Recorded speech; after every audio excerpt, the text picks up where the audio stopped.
Password aman, dunia online nyaman. Bangun kesadaran digital mulai dari keamanan akun pribadi. Cegah celah, rahasia terjaga. Mengapa ini mendesak? Di sini kita akan membahas tentang pengantar dan referensi pentingnya password dalam kegiatan digital.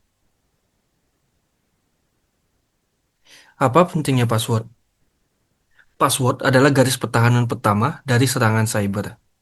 Dan menurut beberapa penelitian, pelanggaran digital atau serangan cyber mayoritas berasal atau dilalui dari teknik phishing atau kata sandi yang lemah.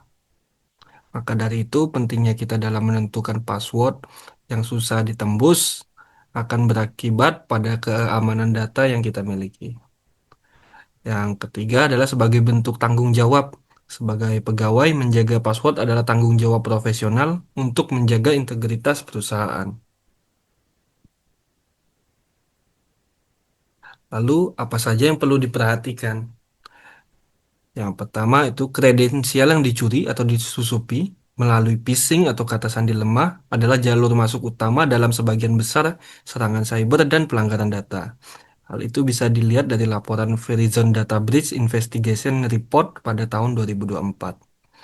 Lalu, berdasarkan penelitian yang dilakukan oleh Kaspersky Press Release, 45% dari 193 juta kata sandi yang diteliti dapat di-crack dalam waktu kurang dari 1 menit karena tidak memiliki kompleksitas yang memadai.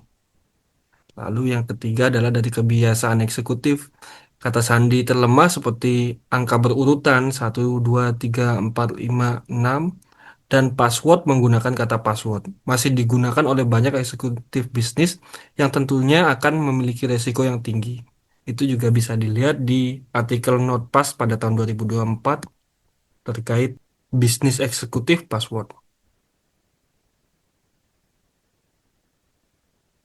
Lalu, apa sih yang harus dilakukan dan harus kita hindari untuk meningkatkan keamanan cyber kita? Yang pertama adalah gunakan password yang unik untuk masing-masing aplikasi. Dan jangan lupa untuk mengaktifkan fitur two-factor authentication password. Yang kedua adalah menggunakan teknik passphrase dalam membuat password dan menggabungkan kata, angka, dan simbol. Apa sih perbedaan passphrase dan password?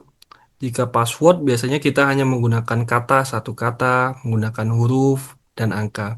Tapi jika menggunakan passphrase, kita menggunakan kumpulan kata secara acak, lalu kita juga tambahkan lagi kata unik berupa simbol ataupun huruf untuk memperkuat tingkat keamanannya. Lalu yang ketiga, kita memanfaatkan aplikasi password manajemen seperti LastPass, Bitwarden, atau KeePass. Pada dasarnya untuk beberapa aplikasi ini juga sudah support untuk menggenerate password otomatis yang dapat meningkatkan keamanan kita. Jadi selain kita bisa menyimpan beberapa password dari masing-masing akun sosmed kita di aplikasi ini, kita juga dapat secara otomatis menggenerate password yang atau passphrase yang kuat untuk digunakan. Itu. Lalu setelah menggunakan perangkat umum atau yang diakses lebih dari satu orang, pastikan kita sudah logout atau keluar dari akun sebelum meninggalkan perangkat. Karena beberapa kasus kita lupa logout, lalu orang lain menggunakan device kita atau perangkat yang baru saja kita gunakan, mereka punya akses ke akun kita dan dari situ data kita diretas, disebar, dan lain-lain. Dan yang mungkin terakhir, itu rutin mengganti atau update password kita. Jadi diusahakan 1 bulan sekali atau beberapa minggu sekali mengganti password agar tidak mudah dibaca oleh orang lain. Lalu apa yang tidak boleh dilakukan? Yang pertama adalah menggunakan tanggal lahir, nama, atau data pribadi untuk dijadikan password. Karena masih banyak sekali yang terjadi agar dapat mudah diingat. Lalu kita menggunakan tanggal lahir kita, tanggal lahir pasangan, tanggal lahir keluarga, atau nama. Itu lebih mudah ditebak.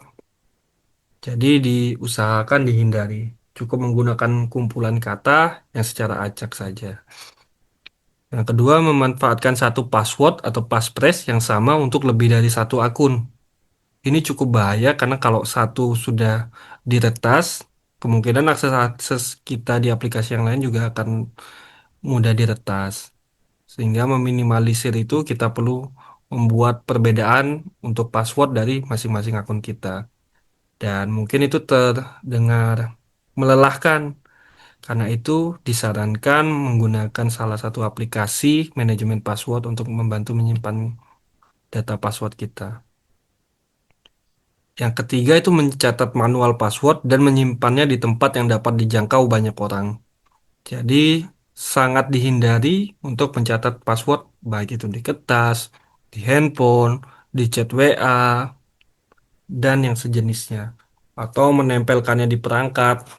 Mungkin tujuan kita karena terlalu banyak aplikasi jadi ingin memudahkan untuk akses, tapi di sisi lain itu sangat beresiko untuk dapat diretas. Sekali lagi, jika memang urgensinya menggunakan pencatatan manual untuk mudah diingat, maka bisa memanfaatkan aplikasi pihak ketiga seperti LastPass dan aplikasi manajemen password yang lain. Yang keempat adalah memberikan izin aplikasi tanpa membaca apa saja yang dapat diakses aplikasi tersebut. Karena biasanya kita dibuat overload dengan syarat dan ketentuan aplikasi yang panjang sekali, maka kita langsung setuju-setuju saja. Tapi itu sangat tidak dianjurkan. Kita tetap harus membaca apa saja yang dapat diakses dari aplikasi tersebut. Apakah chat kita akan dapat diakses, apakah nomor telepon bisa diakses, dan lain-lain. Karena beberapa aplikasi menggunakan pesan, baik itu WhatsApp atau pesan biasa, untuk mengirimkan OTP. Jika kita tanpa sadari mengizinkan aplikasi tersebut membaca pesan kita, maka kode OTP yang harusnya hanya kita pegang bisa diakses oleh orang yang tidak bertanggung jawab, yang tentu saja akan beresiko pada keamanan data kita. Dan yang terakhir adalah meninggalkan perangkat dalam kondisi akun belum logout. Ini masih sering terjadi. Jadi pastikan sebelum meninggalkan perangkat, di logout terlebih dahulu. Mitigasi dan dampak. Apa yang perlu dilakukan jika sudah terlanjur menjadi korban serangan cyber? Yang pertama, rekan-rekan dapat memanfaatkan website https://have I been pwned.com. Ini adalah salah satu website yang dibuat dari pakar keamanan digital untuk membantu orang awam dalam mengecek apakah akun mereka pernah diretas atau bocor dan dijual di forum-forum gelap. Nah, untuk mengeceknya, pastikan terlebih dahulu untuk alamat websitenya sudah sama persis. Jika ada indikasi perubahan, baik hurufnya hilang satu atau domainnya .com diganti .org dan lain-lain, harap dihindari. Nah, lalu saat teman-teman atau rekan-rekan telah mengakses website tersebut, bisa dicoba memasukkan alamat email dari rekan-rekan tersebut. Jika nanti muncul notif view, maka lihat detail di bawah itu ada bakal dijabarkan aplikasi apa saja sih yang pernah membocorkan data rekan-rekan. Dan jika sudah mengetahui aplikasi apa saja, silakan langsung diganti semua passwordnya dari aplikasi yang ada di list tersebut. Yang kedua adalah keluarkan semua device atau perangkat dari daftar perangkat terhubung di aplikasi Anda. Jadi biasanya kalau di sosmed itu ada daftar list aplikasinya yang terhubung di mana saja. Device A di daerah ini, device B di daerah ini. Nah, kalau kita sudah terkena serangan, langsung dikosongin saja, dikeluarin semua, baru kita mulai dari awal lagi. Yang ketiga adalah uninstall atau hapus aplikasi mencurigakan yang tiba-tiba terinstal di perangkat Anda. Nah, biasanya saat ada serangan cyber, si peretas akan menginstalkan aplikasi yang mereka butuhkan untuk dapat mengirimkan data ke server mereka.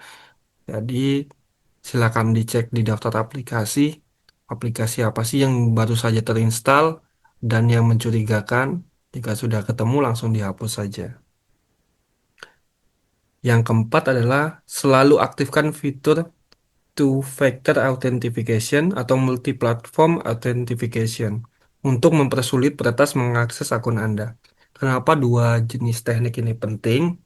Karena jika kita mengaktifkan fitur ini, begitu orang coba login ke akun kita, harus melakukan verifikasi langkah kedua dengan memasukkan kode yang sudah ditunjuk ke bisa email, bisa nomor WhatsApp, bisa ke device yang pernah terhubung untuk memberikan akses baru, mereka bisa dapat terhubung. Jika tidak menggunakan teknik atau fitur ini, maka tingkat keamanannya tentu akan menurun drastis. Lalu apa sih dampak dari kata sandi yang lemah? Yang pertama sudah pasti adalah kehilangan akses akun. Bisa-bisa akun kita hilang sepenuhnya dan diambil oleh orang tidak bertanggung jawab. Tentu itu akan beresiko ke data dicuri atau bahkan kerugian finansial baik secara langsung ke diri kita, uang kita dikuras, ataupun mereka akan berpura-pura sebagai kita dan meminta keluarga, teman dekat, dan lain-lain untuk memberikan uang dan berpura-pura sebagai kita. Maka dampaknya tentu sangat besar. Oleh karena itu pentingnya memperkuat password untuk keamanan digital kita. Lalu mungkin itu saja yang dapat saya sampaikan. Terima kasih atas perhatiannya. Tidak ada data yang benar-benar aman di internet, namun kewaspadaan adalah pelindung terbaik dari kebocoran data. Cegah celah, rahasia terjaga. Terima kasih.